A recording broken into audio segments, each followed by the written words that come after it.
Up arrive in the canyon, that's where I long to be, with my three good companions, just my rifle, pony and me. Bonjour à toutes et à tous, ou bonsoir, ça va dépendre de l'heure à laquelle vous allez découvrir cette nouvelle émission. Je suis très content aujourd'hui parce que depuis un certain temps, je voulais discuter avec ces deux personnes, deux confrères, et ça a mis du temps, il fallait trouver le sujet. Dans un premier temps, j'avais contacté le voyageur du cinéma ici présent en dessous de moi et que je salue amicalement pour lui demander une carte blanche. Choisi n'importe quel sujet et je m'adapterai. Et il a très vite, il voulait absolument qu'on faire quelque chose sur l'actrice et productrice et chanteuse aussi Anita Mui, regrettée Anita Mui. Puis ensuite, il m'a proposé quelque chose. Il m'a dit, ça serait bien qu'on fasse ça avec une troisième personne et qui est Jonathan Azia, qui est un confrère. Et je lui ai dit, mais alors, banco. Donc, ils sont là. Jonathan Azia, le voyageur du cinéma. Merci beaucoup. Comment allez-vous? Merci à toi, et puis ça va très bien. Ouais, très bien. Merci à toi, effectivement. Ouais. Bon, alors bien évidemment, vous les connaissez, mais bon, pour celles et ceux qui auraient l'outrecuidance de ne pas les connaître, il y a deux liens qui renvoient à leur chaîne YouTube qui sont dans le descriptif. Je vous invite bien évidemment à y aller. Première question extrêmement basique. Moi, je connaissais pas très bien cette actrice. Pas du tout même. J'avais vu comme ça quelques-uns de ses films, mais par exemple, je ne savais pas qu'elle était chanteuse. Enfin, je connaissais pas grand-chose de cette personne.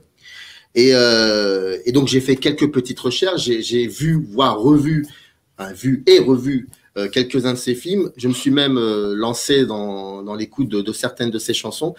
Et la première question que j'aimerais vous poser, c'est juste votre première fois où vous avez croisé le chemin de cette personne, Anita Mui. C'était quand? C'était dans quel cadre?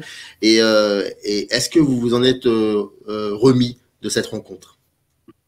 Après toi. Je commence? Vas-y, après toi. Vas-y.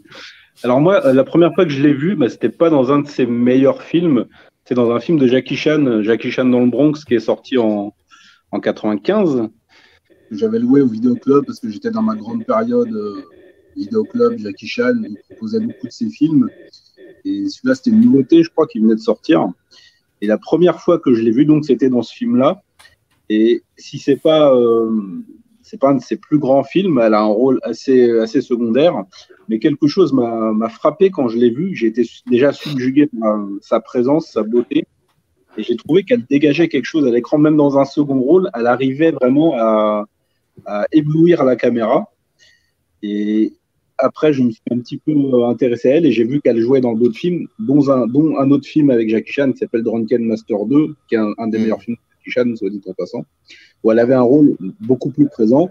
Et là, je suis tombé définitivement sous son charme. J'ai été vraiment séduit par la personne. À l'époque, je ne savais pas encore qu'elle chantait. C'est en m'intéressant vraiment à ce qu'elle faisait que je me suis rendu compte que c'était une grande chanteuse, une grande actrice et une grande personnalité du cinéma de Hong Kong. Donc, voilà, ma découverte avec Anita, c'était avec ces deux films-là, deux films de Jackie Chan. On va en parler après de la place, je pense, fondamentale de Jackie Chan dans le parcours, d'Anita Mui. Et toi, le voyageur, c'était à quelle occasion? Moi, j'étais très jeune et j'ai découvert par la chanson avant tout, à la base. C'est quand j'étais en France, j'étais chez une famille asiatique, donc, et qui tout d'un coup a mis les vieilles cassettes, je ne sais pas si vous vous souvenez, à l'époque. Audio, les cassettes audio, c'est ça, les vieilles cassettes audio. Et je suis tombé littéralement amoureux de sa voix, en fait, complètement.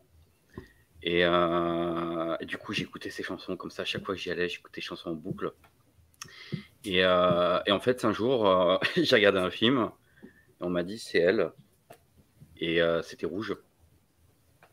Et je suis tombé littéralement amoureux d'elle à ce moment-là. Elle m'a totalement envoûté et ça a eu des répercussions sur ma vie. Voilà. Alors, c'est très intéressant que tu parles de Rouge parce que c'est un film qui est réalisé par Stanley Kwan. Et Stanley Kwan a réalisé un film en 92 qui s'appelle Center Stage. Ouais. et qui était un film qui m'avait beaucoup marqué, non pas à l'époque parce que le film est sorti en France plus tard, en 98-99 je crois. Je me souviens parce que j'avais écrit un article sur le film et c'était un film qui racontait l'histoire d'une grande actrice chinoise qui s'appelait Ring Ligyu, je crois. Attendez, je l'ai noté quelque part, c'est important. Oui, Ruan Lingyu, pardon. Ruan Lingyu, et qui avait cette particularité d'être morte très jeune, voire 20-25 ans. Elle s'était suicidée.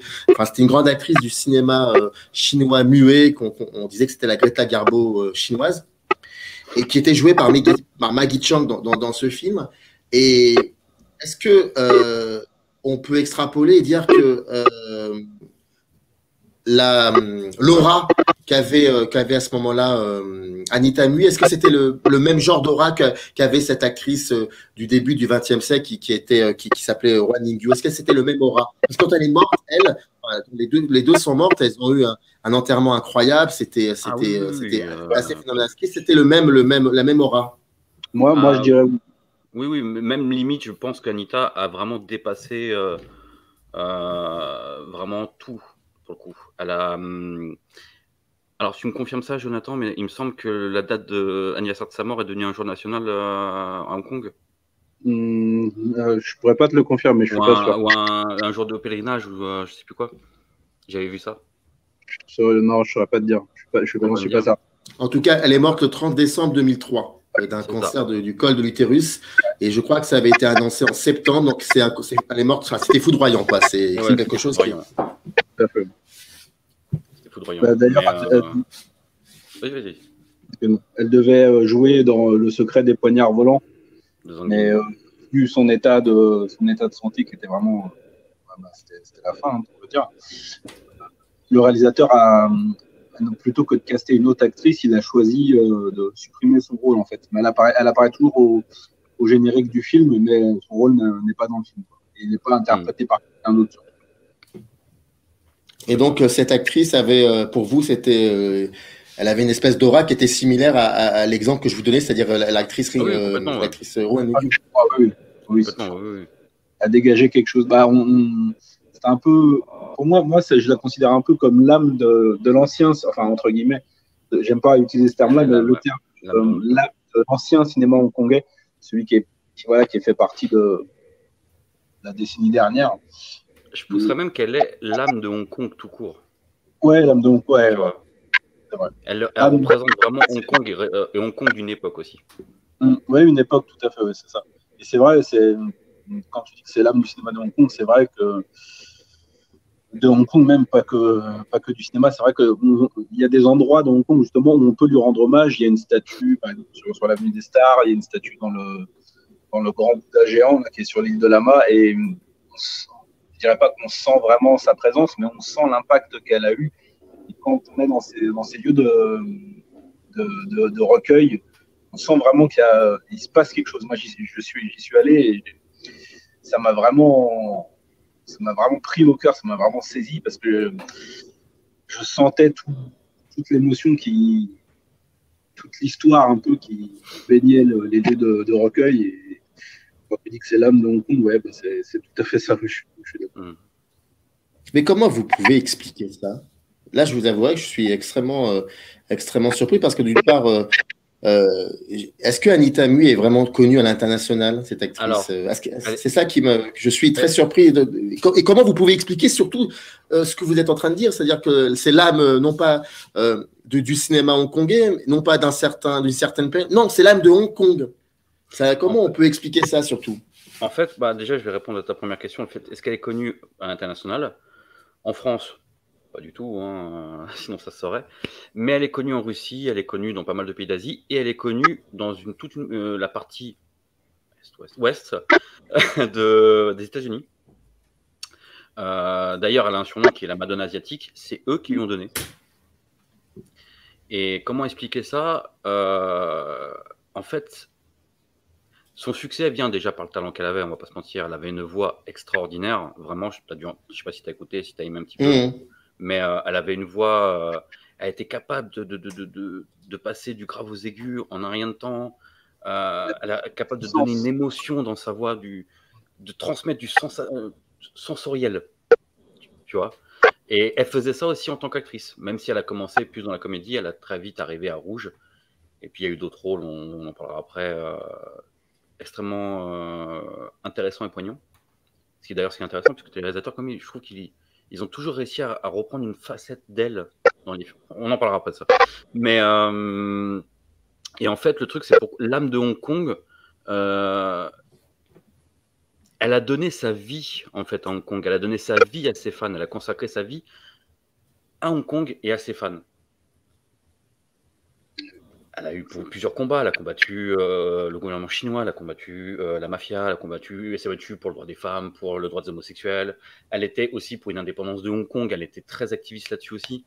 Et c'est là-dessus où elle est idolâtrée et elle représente vraiment une époque de Hong Kong qui n'existe plus et qui est totalement révolue.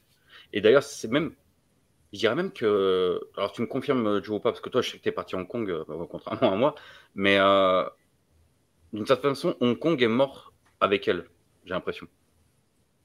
Qu'il y en a vraiment un avant-après, tu vois. En même temps, il y a eu la rétrocession, le début de rétrocession avec la Chine, mais la modification de Hong Kong s'est faite à ce moment-là, je trouve. Mais confirme-moi, c'est toi qui es parti là-bas. Bah, tu sais, moi, j'y suis parti assez tard, en compte, ouais, j'étais 2010. Mais je sais pas si on peut dire ça vraiment, mais je comprends ce que tu dis.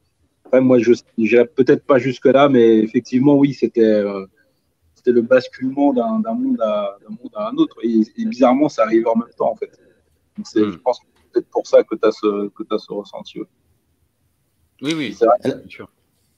Elle a commencé par le cinéma ou elle a commencé par la chanson? Par la chanson. Peut-être par autre chose. Elle a commencé par la chanson à l'âge de 5 ans. 5 ans, ouais, incroyable. À l'âge de 5 ans, avec sa sœur, elle avait fait une sorte de opéra traditionnel.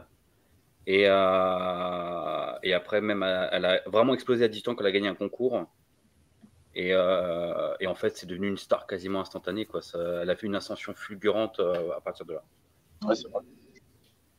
Donc, c'est entre donc 69, 70 jusqu'à dans les années 80, elle était dans la chanson. Voilà. Mais elle n'a jamais quitté la chanson. Et quelle a été l'évolution? Comment, je veux dire, en tant que chanteuse, quelles étaient les évolutions qu'elle a pu vivre, les textes, les sortes de chansons qu'elle chantait? Qu'est-ce qu'elle véhiculait pour le coup comme sens à ce qu'elle chantait? Qu'est-ce qu'elle disait en gros à travers ces chansons? Après toi, Joe. Énormément de choses. Elle avait des textes magnifiques. Bon, après, moi, j'ai pas tout le temps entendu tout ce qu'elle a fait. Je dois avoir une vingtaine d'années, je pense. Mais elle a arrivé à mettre beaucoup de poésie dans ses chansons. Déjà, elle écrivait, je crois qu'elle écrivait tous ses textes d'ailleurs. Si je dis pas de bêtises. Il y en a certains, c'était pas d'elle, mais généralement, elle écrivait ses textes. Ouais. Mais il y en a certains, c'était pas d'elle. Déjà, elle a fait aussi énormément de bandes originales des films dans lesquels elle jouait. Mais elle arrivait à mettre énormément de poésie dans ses chansons. Alors, ça, associé à sa puissance vocale, c'était assez incroyable. C'était assez incroyable. Mais comme j'ai dit, ouais, j'ai pas tout écouté de son œuvre, donc je ne saurais pas t'exprimer vraiment son évolution. En même temps, elle a sorti presque 30 albums, je crois qu'elle a sorti. Ouais, à peu près, ouais. Je crois que c'était ça, donc. Ouais, ça peut être un peu compliqué, surtout pour trouver ici en plus. Mais au niveau de son évolution, parce que par exemple, moi, j'ai pas vraiment entendu ce qu'elle faisait au tout début de sa carrière. Moi, je suis arrivé un petit peu au milieu et vers la fin. Et toi, le voyageur, qu'est-ce que tu pourrais répondre à cela? Moi, le truc, c'est pareil, je suis arrivé à peu près au milieu de ce qu'elle faisait. Donc, ce qu'elle a fait avant, j'ai jamais réellement écouté, parce que j'ai tout simplement, après sa mort, tout stoppé. J'ai plus jamais écouté, regardé quoi que ce soit qu'elle faisait d'elle. Donc, pour rattraper ce qu'elle avait fait avant en termes de chant musical, j'ai pas eu le courage, pour être honnête. Mais je suis assez d'accord avec ce qu'il dit. Avec ce Dijon, il ne faut pas oublier aussi que c'est une showgirl incroyable. Ah oui. Mais en termes de texte, en fait, elle a fait des musiques commerciales, hein, ça on va pas se mentir. Mais elle a fait aussi beaucoup de musique En fait, dans les paroles, il y a énormément de poésie, je te rejoins là-dessus. Il y a aussi énormément de... et c'est ça où c'est assez paradoxal. Elle parle aussi énormément d'amour dans pas mal de ses chansons, ce qui est assez paradoxal quand on sait qu'elle n'a pas de relation amoureuse connue, qu'elle a consacré sa vie à machin. Et donc, est-ce qu'on ne peut pas y voir là, dans ses paroles, enfin dans ses chansons dites d'amour, plus une déclaration d'amour envers son public ou envers son pays, plus qu'une vraie relation amoureuse, homme-femme ou alors elle cherchait le grand amour, elle l'a jamais rencontré parce que j'étais pas encore là, mais... Ouais, je suis assez d'accord aussi. Alors, elle a œuvré surtout dans un genre qui s'appelle la cantopop, si je me trompe pas. Et pour celles et ceux qui savent pas, est-ce que vous pourriez me décrire un petit peu ce que c'est comme genre musical? Et puis surtout, elle, quand elle est arrivée dans, on va plutôt dire les années 80, donc quand elle a commencé à chanter la 80-90 dans ce genre musical, comment était si vous pouvez faire une espèce d'état des lieux de la cantopop à ce moment-là? Et est-ce qu'elle était vraiment l'une des stars, si ce n'est la star de ce genre musical? Elle était complètement la star, oui, oui.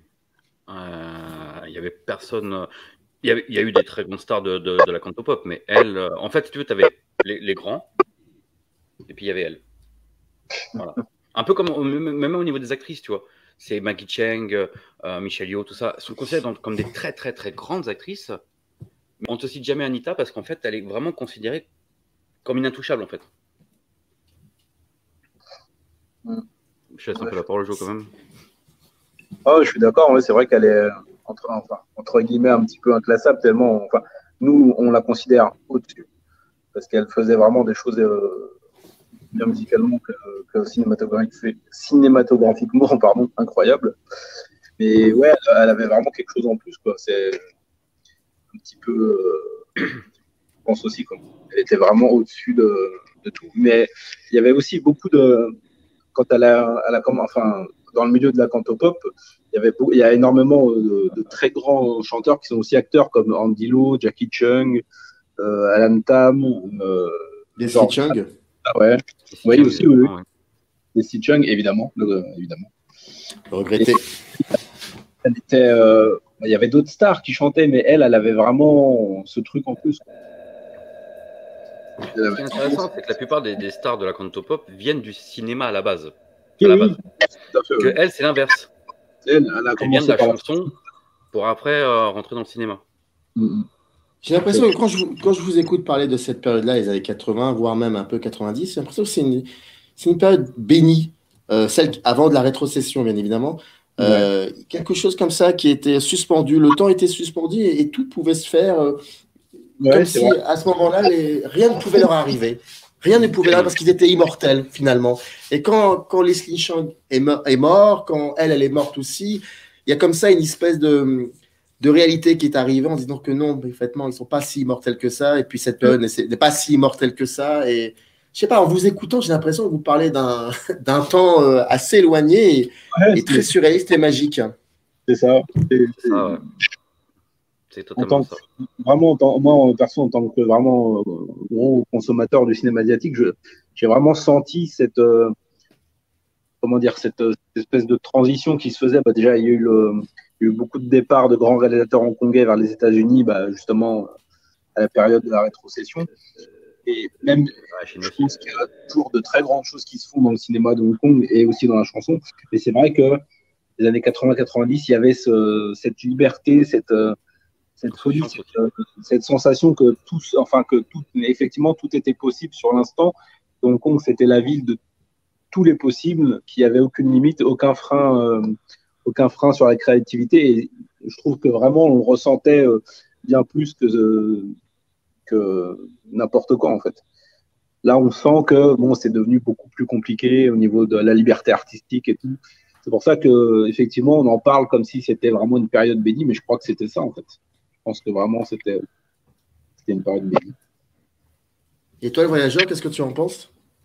C'était une époque, on va dire, insouciante, entre guillemets, c'est-à-dire ce qu'on appelle l'âge d'or d'Hong Kong. C'était vraiment la créativité, tout était possible. Tu veux chanter, tu chantes, tu veux jouer, tu joues, tu veux faire un film. Allez, j'ai $1000, vas-y, on fait un film. Et il n'y avait aucune restriction à rien. C'était vraiment... moi, je vois ça comme une forme d'insouciance, vraiment. Comme si c'était une bulle à part du monde à ce moment-là. Ça se ressent dans le cinéma, ça se ressent dans la chanson, ça se ressent dans beaucoup de choses d'HK de l'époque. Et qui... tu as un retour à la réalité à un moment donné qui s'est faite, complètement avec cette rétrocession d'ailleurs. Et tu as raison là-dessus, il y a toujours des bons films qui sortent, il y a encore des bonnes chansons qui sortent, il y a encore des bons trucs qui se font, mais ça s'est professionnalisé, il y a eu un retour à la réalité, et je trouve que assez fulgurant. Tu as parlé de Leslie Chang à Samir, et c'était vraiment pas longtemps avant qu'il est mort d'ailleurs, Leslie Chang, par rapport à elle. Premier avril. Ouais. Et c'est vrai que ça a été j'allais dire une première gifle, mais une première piqûre de rappel, tu vois. Ça a vraiment marqué beaucoup de gens de l'époque, parce que je suis en train de lire un truc par rapport à ça. Et il y a eu comme ce truc de se dire, comment je pourrais expliquer ça en fait? J'arrive pas à trouver les mots, c'est ça qui me fait chier.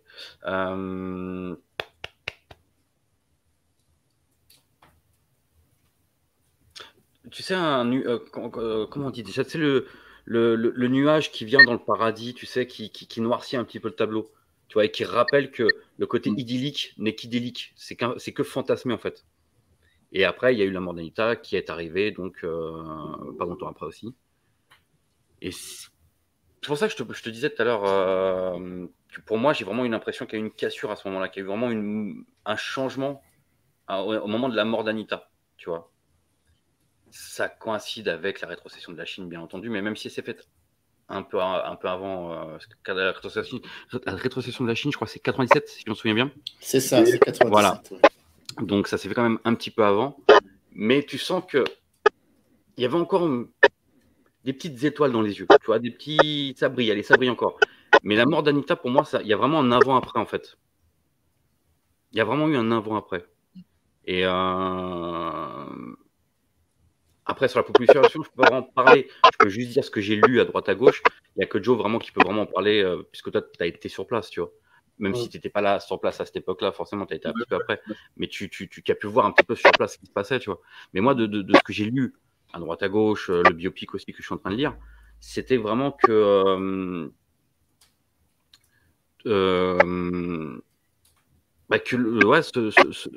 ce petit monde fantasmé était complètement brisé. Et il y avait comme un retour à la réalité et qu'il fallait plus regarder en arrière, mais il fallait regarder en avant, tu vois. Je sais pas si je m'explique bien. Je m'embrouille dans les mots. Mais elle, Anita Mui, et si après tu veux rebondir, mais juste une petite question que je glisse là comme ça. Anita Mui, qu'est-ce qu'elle a donné aussi dans ce cinéma-là des années 90? Qu'est-ce qu'elle a vraiment donné? Qu'est-ce qu'elle a ramené? Parce que je sais pas si vous êtes contemporain comme moi des années 90. Quand je dis contemporain, c'est à peu près j'avais quoi? J'avais 24, 25 ans, 96. Non, j'avais 20 ans en 96. Donc, j'ai connu ces nouveaux visages qu'on voyait comme ça arriver. Alors, on ne savait pas que ces nouveaux visages existaient depuis belle lurette, et donc il fallait rattraper tout le retard. Kitano, par exemple, les films qu'on voyait, étaient des films qui avaient été faits il y a bien longtemps, et ça, c'était passionnant. Et puis, il y avait Wong Kar-wai, Yatsa Mignon, tous ces cinémas-là, c'est 95, 96, et les actrices aussi, Michelle Yeoh, mais aussi Maggie Cheung, surtout, mais je me souviens pas d'Anita Mui. Je me souviens pas de ça. Je me souviens pas d'elle. Je me souviens plus de Maggie Cheung parce que peut-être elle a joué elle arrive en France, elle joue Irma Vep, elle était avec Assayas, Michelle Yeoh c'est un peu plus tard. Puis Leslie Cheung parce que Happy Together, parce que tout ça et d'autres films qui ont été faits avant mais qui sont pas des films, qui sont plus des films chinois, enfin comme ceux de ou d'autres géographies comme ceux de Hussein Hussein, tout ça. Mais je veux dire, Anita Mui, pour moi, j'ai découvert Anita Mui, c'est grâce à vous deux, parce qu'il y avait une émission sur Anita Mui. Qu'est-ce qu'elle a apporté dans ce corps qui a été à un moment le cinéma HK dans les années 90, notamment? C'est vaste comme question. Bon, alors, j'ai une bonne nouvelle, on a le temps. Donc, allez-y. On a le temps. Prenez le temps. Pour moi, mettre des mots là-dessus, ça va être dur, mais elle a apporté énormément de de choses parce que déjà, elle a joué dans énormément de registres. Elle a été dirigée par énormément de grands réalisateurs. Elle a été, je crois que d'ailleurs, son premier film, c'était en 83, c'était réalisé par Shang Chi, je crois. Dans le Team Warrior, ouais. Elle a tourné pour Chu Yuan, pour Benny Chan, pour énormément. Wang Jing, Anhui. Ouais, tout à fait. Et il y a Tsuark, il y a Jolito. Exactement, Eric Trio. Pour moi, je crois que c'est l'actrice hongkongaise qui a eu la carrière la plus parfaite, en fait. Pour moi, elle n'a pas fait un seul mauvais film. Il y a des films moyens comme ces comédies hongkongaises années 80. Bon, c'est sympa, mais faut reconnaître que ça ne vole pas super haut, quoi. Après, c'est les comédies hongkongaises des années 80-90. Voilà, c'était les comédies grasses bien lourdes, surtout chez Wang Jing, qui se lâchait bien, comme le réalisateur. C'est ça, ouais. Il est connu pour sa finesse. Donc oui, des comédies genre One Husband Too Many ou Inspector Chocolate, c'est sympa, mais quelqu'un qui ne connaît pas vraiment, qui n'est pas familier du cinéma et surtout pour connaître, il risque de vraiment se dire c'est ce que je regarde, quoi. Mais Anita, elle brillait pour moi dans tous les rôles qu'elle a incarnés, que ce soit des rôles de femme au foyer, des rôles de super-héroïne, comme justement dans Heroic Trio, où elle tourne avec Michelle Yeoh et Maggie Cheung, où elle a aussi fait des rôles où elle incarne des méchantes, des films de sabre. Elle avait une palette de jeux qui lui permettait d'accéder à tous les rôles. Et pour moi, elle dégageait quelque chose comment dire, c'est un peu niais de dire ça, mais quelque chose de féerique. En fait, quand elle arrivait, on savait que c'était elle et pas une autre. Je ne sais pas si je me fais bien comprendre, mais je parle un peu sur Mais après, ce qui est intéressant quand tu dis on savait que c'était elle et pas une autre, on savait que c'était elle, mais on ne savait pas quel jeu elle jouait. Enfin, quelle interprétation donnerait, parce qu'elle avait de multiples visages dans chacun de ses films. Elle a donné toujours une sensation différente. C'est-à-dire que même si tu savais que c'était elle, tu ne savais pas qu'est-ce qu'elle allait te transmettre comme émotion, et elle arrivait à te donner toutes les émotions, vraiment toute la palette. C'est ça qui est exceptionnel avec cette actrice. Ça ne veut pas dire que les autres n'étaient pas grandes, attention, hein, mais par contre, pour te répondre, Samir, pourquoi est-ce qu'en France on la connaît pas, par exemple, si très peu de films où elle a joué ont été distribués, la plupart des films qu'elle a joué qui ont été distribués en France, c'est des seconds rôles, notamment avec Jackie Chan. Ça joue énormément, Ou alors des films en VO sous-titré, et à l'époque, la VO sous-titrée, les gens, c'était pas forcément leur délire, malheureusement. Donc Anita Mui a été à un moment le secret le mieux gardé du cinéma hongkongais. Aux États-Unis, ils la connaissent. Les États-Unis la connaissent. Bien sûr. C'est vraiment en même temps le cinéma HK en France, ça a vraiment été une courte période, et on l'a eu aussi grâce à HK Vidéo. Ouais, c'est ce que j'allais dire. On va pas se mentir. Après, je sais qu'il y a énormément de complications au niveau des droits d'exploitation. Ça joue énormément. Mais c'est là-dessus, du coup, on a eu très peu de ces films en France. Tu vois, par exemple, sur la liste que je t'avais envoyée, il y en a plein qui n'existent pas en France, qui n'ont jamais été édités. Ou alors à très petits exemplaires, ou en VO sous-titré français. Comment les bons cinéastes, c'est-à-dire ceux qui savent voir, comment ces gens-là regardaient Anita Mui? J'ai pas envie de dire comment ils la faisaient jouer. Comment ils la regardaient avec une énorme fascination. Et ça se ressent énormément dans beaucoup de films dans lesquels elle joue, je trouve personnellement. Excuse-moi, je crois que tu voulais parler, Joe, je viens de voir. Vas-y, suis-moi, vas-y, commence, vas-y, suis-moi. Je sais plus ce que je peux dire. C'était sur la distribution, donc peut-être autre chose. Non, vas-y, continue. Par contre, je t'entends mal, moi. Je pense qu'on t'entend pas très bien, Joe. Pendant qu'il règle, peut-être tu peux continuer le voyageur, et en attendant que Joe règle son... Je me retrouve tout seul. Non, tu es avec moi. Bon, c'est vrai que tu es un peu tout seul. Mais par exemple, quand tu regardes, je vais t'aider. Quand tu regardes, Rouge de Stanley Kubrick, voilà, c'est ça. Comment ils ont une manière de regarder cette actrice? Est-ce que parfois il y a des similitudes? Et puis surtout, je vais être un petit peu gourmand. J'aimerais bien que tu me donnes un exemple avec une séquence bien particulière qui serait un aperçu, qui donnerait un aperçu de ta manière de voir, toi, les choses. Ça, c'est intéressant, ça. Ça, c'est vachement intéressant, ça. Si tu me laisses 2 petites secondes, le temps de réfléchir à l'image.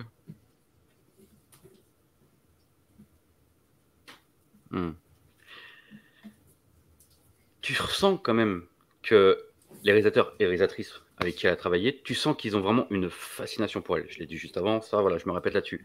Mais tu sens qu'ils ont une fascination, une admiration, et que quoi qu'ils lui fassent faire, elle dégagera quelque chose. Et tu ressens qu'ils ont un respect total pour ce qu'elle est, tu vois, qu'ils sont en admiration devant elle, même pour un second rôle. Et là, du coup, je vais parler de Hating Spring de Anne Hui, tu vois, pour te donner un exemple, où elle est second rôle dans le film, mais elle est iconisée à chacun de ses plans quasiment. Quand tu as bien le film, pourtant c'est pas un film qui traite de ça, c'est un trait. Tu as vu le film du coup, si tu as dit oui, voilà. Oui, parce que en fait, c'est marrant que tu dis ça parce que il y a une émission bientôt qui va arriver sur Anne Hui. Il y a quelques films qui sont sortis chez Spectrum et avec Maxime Bauer qui est critique de cinéma pour Istasia, on va parler de ces quelques films là. Donc ça me parle. C'est cool, ça va être intéressant alors. Bah, quand tu as vu le film, tu vois que bon, il y a ce côté de quoi ça traite, le fait que ça traite de l'amour, mais plus des regrets, des actes non aboutis, tu vois, comment on appelle ça déjà? Je dis actes non aboutis, mais tu sais, quand tu veux faire quelque chose, mais des actes manqués. Voilà, j'y arrive. Ah oui, ça c'est autre chose, des actes manqués. Oui, des actes manqués, voilà, c'est ça que je voulais parler en fait. C'est pour ça que des fois je bug sur les mots, je trouve pas les mots, je suis désolé. Il n'y a pas de souci, c'est pareil pour moi, il n'y a aucun problème, le voyageur, aucun problème. Et voilà, tu vois, le film, il y a un travail sur la lumière, la photographie, mais c'est un rythme très lent, tu vois, le film prend son temps d'être fait, les scènes se prennent le temps de respirer, ce qui peut rebuter certaines personnes, mais le film est quand même extraordinaire, c'est Anne Hui, il ne faut pas déconner. Mais tu sens que quand c'est Anita qui est à l'écran, elle est totalement iconisée. Il y a un travail différent de la lumière à ce moment-là. Il y a des prises de vue qui sont là pour l'iconiser, même si elle ne dit rien. Et je pense à la scène, si tu l'as vu, ça va te parler, la scène de la cigarette. Elle s'assoit sur le lit et elle fume une cigarette. Et elle ne dit rien à ce moment-là. La scène est d'un total banal. Et pourtant, elle est totalement iconisée au niveau du plan de caméra et de la luminosité. Pourtant, on parle d'un personnage secondaire. Mais l'iconisation dont tu parles, je pense, hein. C'est pas que je pense, c'est juste comme c'est une question. Ce serait pas plutôt le fait que ça soit que Anne Hui à ce moment-là travaille la durée. Elle travaille la durée, bien sûr, mais regarde, tu as d'autres plans, tu as beaucoup de plans dans le film où elle travaille la durée, mais elle n'iconise pas les personnages pour autant. Tu vois, je pense la scène sur le bateau avec Kathleen Wu et je me rappelle jamais de son nom, Nicky Larson, Léon. T'as dit quoi? Léon Lai. Merci, Léon Lai. Tu vois, où là, à ce moment-là, ça prend son temps, mais ils sont pas iconisés. La scène aussi, pareil, toujours avec Kathleen Wu plus tard, quand elle se barre et qu'elle se retrouve chez elle s'occupe du petit. T'as une scène à un moment donné où on s'attarde beaucoup sur elle, mais elle n'est pas iconisée. Mais si tu veux, je peux donner un autre exemple. Tu prends Syndicat du crime 3, qui est un film d'action à la base, tout banal. L'introduction d'Anita. Tu sais que je voulais en parler en plus. Alors tu te tais, le voyageur, et c'est Joe qui va prendre le micro. Vas-y, prends le mic. En plus, je me suis dit, à tous les coups, ils vont parler. Mais ouais, effectivement, déjà, le Syndicat du crime 3, je crois que c'est le film d'Anita que j'aime le. Enfin, non, c'est dur. Hein. C'est un des films d'Anita que je préfère vraiment, et c'est mon film préféré de Tsoyark. Un film très personnel qu'il a fait en dehors du contexte de l'embrouille avec John Woo, tout ça. Mais effectivement, oui, il y a quelque chose de très beau dans ce film et de profondément tragique parce que en fait, ça se passe avant les 2 premiers films, c'est une préquelle. Ça se passe au Vietnam en 74 et au début, on a donc le héros principal, Choen Phat, qui arrive justement, qui arrive au Vietnam et qui va rencontrer Anita, oui, les 2 personnages vont se rencontrer, mais sans réellement se voir au départ. Parce qu'ils sont au départ, ils arrivent à l'aéroport, ils vont se croiser plusieurs fois. Et pareil, sans s'échanger un dialogue, ils ils vont se voir, se croiser. Il va y avoir toute une scène que je trouve magnifique, vraiment, où on va quelque part définir le destin des deux personnages, mais sans parole, juste avec les images. Et pareil, la mise en scène de Tsoyark, elle iconise les deux personnages, mais principalement Anitami. Ils vont se retrouver, par exemple, dans le même plan, par exemple, dans une file d'attente. Lui, il va être un tout petit peu en retrait. Elle va être un tout petit peu en avant par rapport à lui. Et c'est vraiment bien mis en scène. Ça iconise vraiment le personnage. En plus, dans ce film-là, elle est magnifique avec ses longs cheveux. Et qu'est-ce que je sais pas où j'en étais. Mais est-ce qu'il y a eu oui, l'aéroport, voilà. Vas-y si tu veux continuer et après je vous poserai la question. Non, mais vas-y, ouais, j'ai des points. En fait, la question c'est que elle est morte en 2003. Quand elle est morte, est-ce que elle vivait à ce moment-là est-ce qu'il y avait une espèce de déclin un peu dans sa filmographie, ou est-ce qu'elle était vraiment pour le coup dans une espèce de d'âge d'or comme ça? Comment était sa carrière à ce moment-là quand elle est partie en 2003? Alors en fait déjà, vas-y Joe. Non, je vois un petit souci technique. Je crois t'as prise Joe. Et voilà, vas-y le voyageur, et Joe va nous rejoindre, il va revenir. Déjà il faut savoir qu'elle a, suite à la rétrocession de la Chine en 97, elle a pris un peu de recul avec le meilleur critique. J'ai débugué, désolé. Voilà Joe. Vas-y Joe. Désolé, j'ai eu un petit bug de réseau. Ouais, je disais, à ce moment-là, elle avait mis justement un petit frein à sa carrière cinématographique. Elle avait un peu limité les rôles. Mais pour moi, non, il y a pas de déclin en fait dans sa carrière. Elle est toujours restée au top, quoi. On précise quand même qu'elle est revenue quand même entre temps. Ah. On précise quand même qu'elle est revenue, parce que sinon, si on dit qu'elle s'est arrêtée en 87, qu'elle n'a rien fait après, elle est revenue après en 2002, je crois. Ouais, c'était, elle a commencé à reprendre. Elle avait ressorti un album, et puis elle a repris le chemin du plateau. Et puis, il y a quelque chose d'intéressant, entre guillemets, c'est que avant la rétrocession de la Chine, son dernier film était avec Anne-Louis, et avant sa mort, son dernier film était avec Anne-Louis. Ouais.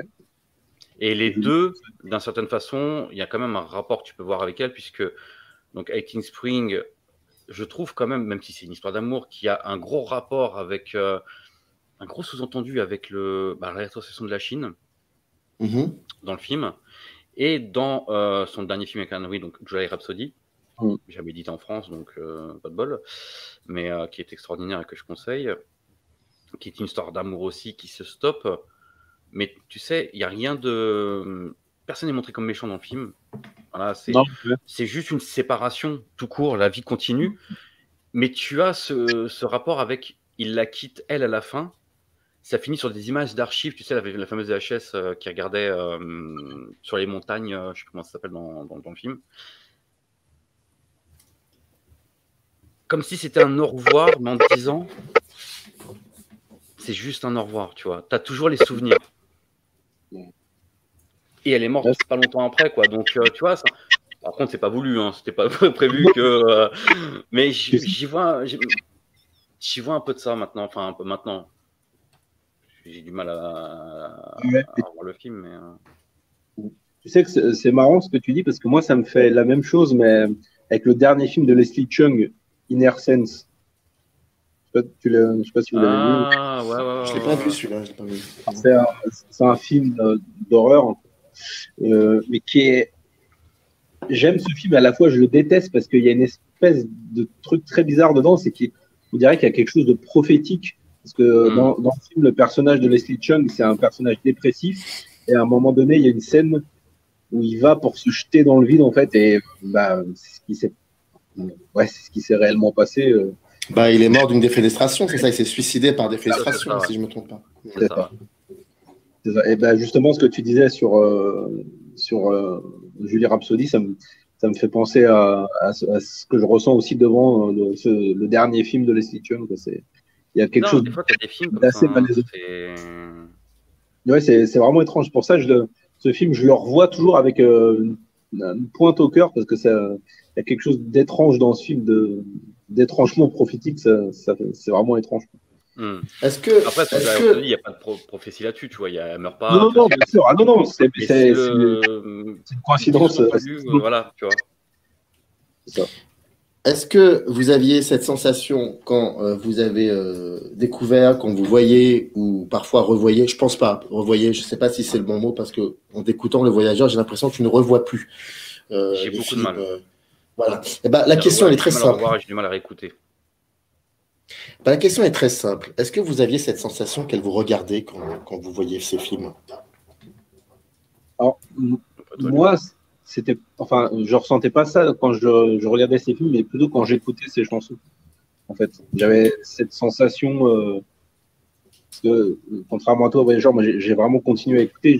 Au contraire, je voulais vraiment écouter ces chansons et voir ces films assez régulièrement pour me dire qu'elle était encore parmi nous, entre guillemets. Et non, moi, c'est plus au niveau de la musique. Je voulais ressentir sa présence et je sentais sa présence quand j'en avais besoin. Dès que j'avais un moment de doute ou de déprime, j'écoutais sa voix et je me disais, elle est encore parmi nous et je veux que les gens sachent qui elle était, l'impact qu'elle a eu, la beauté de ce qu'elle faisait. Voilà. Et toi, le Voyageur? Moi, quoi. Du coup, j'étais tellement pris dans ce qu'il m'a dit que j'ai déjà oublié. T'avais cette sensation qu'elle te regardait? J'avais une sensation qu'elle me regardait, peut-être pas, mais j'avais une sensation que je suis passé pour un fou, là, tu es en train de me mettre dans la merde avec la question. En fait, c'est toi qui t'es mis dans la merde depuis le début de cette émission et juste, je rebondis sur la manière que tu as d'en parler d'Anita Mui, c'est tout. Tu t'es déjà mis dans la merde depuis le début de cette émission parce que... Donc moi, je ne fais que de conclure en te disant est-ce qu'elle te regardait. Comme moi, certains acteurs ou actrices, j'avais cette sensation qu'ils me regardaient. Enfin, moi, là, pour le coup, je vais être pris pour un fou, mais j'ai toujours eu l'impression qu'Anthony Perkins, alias Norman Bates, me regardait à la fin du film. Et j'ai toujours eu la sensation de le comprendre finalement, ce personnage. C'est ce qui me rend encore plus fou. Voilà, donc... Voilà. Je prendrais jamais de douche si tu es là, Samir. Alors du coup, j'aurais trop peur. Non, au contraire. Si un jour, si je te propose un jour un sandwich avec un verre de lait, ne l'accepte pas. D'accord. Parce que c'est toujours la séquence d'avant la douche, moi, qui m'a le plus terrifié. Quand ils se parlent, c'est terrifiant. Belle digression, mais revenons à Anita Mui je te lâcherai pas comme ça, le Voyageur. Tu me connais. Est-ce que tu avais cette... C'était Jean-Louis Schaeffer, je crois dans les années 70, qui avait écrit un essai formidable sur la manière sur le rapport qu'on pouvait avoir avec les films, les films de notre enfance. Et il avait trouvé cette phrase qui est extrêmement jolie et qui veut dire beaucoup de choses. Il avait dit que c'était des films qui nous regardaient. Et moi, par exemple, La prisonnière du désert me regarde, Psychose me regarde, Nahla de Farouk Beloufa ou Omar Gatlato me regarde. C'est beaucoup plus beau de dire ça que de dire voici les films de mon enfance. Est-ce que toi, tu as eu cette sensation que cette actrice, elle te regardait? Qu'elle me regardait pas forcément, à part sur la première fois que j'ai vu Rouge, cette fameuse scène de fin où elle se retourne, plan vers la caméra, elle regarde la caméra, mais à la base elle regarde Leslie Cheng. J'ai eu l'impression qu'elle me regardait à ce moment-là, ça c'est vrai. Mais c'est une personne, c'est pour ça que je vais passer pour un fou, mais qui a énormément influencé ma vie, tu vois, qui a énormément, j'allais dire dicté ma vie, mais qui m'a énormément surtout, pas appris la vie non plus, mais qui m'a donné des motivations, qui m'a donné un regard sur certaines choses, une envie de faire pareil qu'elle, d'être elle, tu vois. D'une certaine façon, une forme d'amour, mais bon, pas amour obsessionnel, machin, des psychopathes qui courent après les artistes, machin, mais... il y a énormément de choses que j'ai fait dans ma vie à cause d'elle. Tu vois. Grâce à elle, plutôt. Oui, ou grâce à elle. Oui, grâce à elle, ouais. Grâce à elle. Mais, et le pire, c'est que il y a quand même pas mal de parallèles que je pourrais faire entre ma vie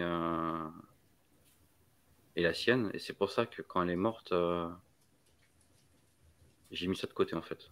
Mais et j'ai toujours du mal à regarder. Et je ferai mon deuil un jour. Hein. De toute manière, je ferai mon deuil avec Joe quand on fera la vidéo sur elle pour les 20 ans de sa mort. Ça sera une façon faite pour moi de faire vraiment mon deuil, tu vois, sur sa mort. Parce que j'ai vraiment fui ça en fond de moi, tu vois, à l'époque. Quand je l'ai appris, je ne l'ai pas appris tout de suite, je l'ai appris quelques temps après, en pleine séparation, tu vois, comme ça, on rajoute une couche. Et j'ai vraiment enfui ça en fond de moi, en pensant que, voilà, tout va bien. J'ai jamais regardé de film d'elle, j'ai jamais réécouté une seule chanson, j'ai jamais reparlé d'elle. Et puis l'année dernière, quand j'ai fait une vidéo, j'ai parlé d'elle, tout qui est ressorti, tu sais. J'étais pas bien, j'étais vraiment pas bien. Et encore une fois, comme quoi qu'elle a encore influencé ma vie, c'est que cette vidéo m'a permis de pas de connaître Jonathan, parce que je le connaissais déjà, lui, je regardais déjà ses vidéos puis un bail, mais ça a permis à ce que lui me connaisse et qu'on discute et que je fasse une merveilleuse rencontre, tu vois, parce qu'aujourd'hui on est amis vraiment, tu vois, lui et moi. Et on dort ensemble, on bouge ensemble. Ah, la cinéphilie. Quel magnifique paysage que nous offre la cinéphilie. Mais tu vois, c'est 20 ans après ma mort, elle a encore fait quelque chose, influencé quelque chose dans ma vie, tu vois. Et c'est pour ça que j'ai toujours peur de... Quand, là, par exemple, tu vois, je stresse un petit peu par rapport à son soutien, parce que je ne savais pas si j'arriverais à trouver les mots, j'arriverais à lui rendre hommage vraiment pour tout ce qu'elle a fait dans ma vie, tu vois.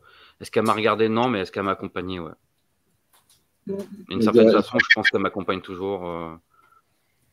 Son aura m'accompagne. C'est pas elle n'est pas là en tant que fantôme à côté de moi, à me dire bon, mon petit, j'ai failli dire mon prénom, mon petit voyageur. Non, tu vois, c'est juste son aura et qui elle était. Qui accompagne ma vie, qui essaie de m'influencer en bien, je l'espère. Est-ce que tu as une chose à dire, Jonathan, avant que je vous libère? Il a tout dit. Hein, elle a eu une place très importante. Elle a toujours une place très importante dans ma vie, dans nos vies. Et pour moi, j'ai hâte que les gens découvrent son œuvre ou redécouvrent. Mais surtout, j'ai hâte de pouvoir écouter des chansons et voir des films avec ma fille pour pouvoir lui transmettre ma passion et mon amour pour cette grande dame. Donc, ouais, je sais que Anita, elle va m'accompagner toute ma vie, de mon adolescence jusqu'à... Voilà. En tout cas, il est possible, bien évidemment, de voir certains des films dans lesquels elle a joué. C'est possible, c'est accessible sur quelques sites que vous connaissez très bien, que ce soit en DVD, voire même en lien VOD, etc. Il est aussi possible d'écouter ces chansons via YouTube, par exemple. Vous pouvez y aller. Et donc, si j'ai bien compris, d'ici 1 an ou 2, voire 2 ans, plutôt d'ici 2 ans, parce qu'elle est morte en décembre 2003, donc ce sera certainement décembre 2023. Il y aura dans 2 ans une vidéo pensée, orchestrée et faite par Jonathan Azia et Voyageurs du cinéma. Merci beaucoup à tous les deux, en tout cas, de nous avoir un petit peu ouvert comme ça les portes de votre cinéphilie, de votre intimité. C'était vraiment très émouvant et merci beaucoup. En tout cas, c'était passionnant. J'espère que, en tout cas, ça donnera envie d'aller fureter du côté de cette filmographie, mais aussi de cette discographie qui continue encore aujourd'hui d'être un peu mystérieuse et qui ne devrait pas. Je vous rappelle que dans le descriptif, il y a les liens qui renvoient aux chaînes YouTube respectives de mes 2 confrères, Jonathan Azia et Le Voyageur du cinéma. Merci beaucoup à vous deux. C'était vraiment un plaisir, en tout cas. C'est toi. Merci beaucoup. Je ne mets pas un point final, je mets 3 points de suspension. J'aime bien le dire ça souvent, mais ça veut dire que on se retrouve bientôt dans une autre vidéo sur un autre sujet, j'en suis sûr. Et il y en a pas mal des sujets qui vont arriver. Merci beaucoup à vous deux. Merci à toi. À bientôt. Générique. Up arrive in the canyon, that's where I long to be, with my 3 good companions. Just